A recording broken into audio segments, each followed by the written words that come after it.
నిజామాబాద్ జిల్లా ఆర్గుల్ గ్రామంలోని ప్రభుత్వ పాఠశాలలో మధ్యాహ్న భోజనంలో పురుగులు వస్తున్నాయని విద్యార్థులు ఆవేదన వ్యక్తం చేశారు. అన్నం మెత్తగా అవుతుందని ప్రధానోపాధ్యాయురాలు చేతన కుమారికి చెబితే ఇష్టానుసారంగా మాట్లాడుతున్నారని స్టూడెంట్స్ ఆరోపించారు. ఈ విషయం తెలిసిన విద్యార్థుల తల్లిదండ్రులు ప్రిన్సిపాల్ ను నిలదీశారు. ఏదో ఒక రోజు అట్లా పొరపాటు జరుగుతుందని చెబుతూ మాట దాటవేస్తున్నారని తల్లిదండ్రులు ఆరోపించారు. నిర్లక్ష్యంగా వ్యవహరిస్తున్న ప్రిన్సిపల్ పై చర్యలు తీసుకోవాలని విద్యార్థి సంఘాలు డిమాండ్ చేస్తున్నాయి.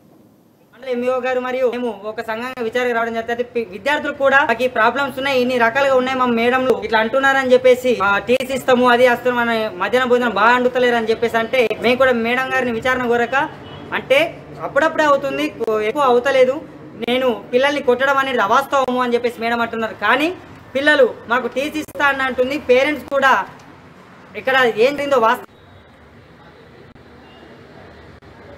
చక్రంపల్లి మండలం అర్గుల్ గ్రామంలో గత కొన్ని రోజులుగా విద్యార్థులు మధ్యాహ్న భోజనం విషయంలో గానీ ఉపాధ్యాయుల విషయం గానీ అనేక రకాలుగా ఇబ్బందులు పడుతున్నారని చెప్పేసి ప్రగతిశీల ప్రజాస్వామ్య సంఘం విద్యార్థి సంఘం PDS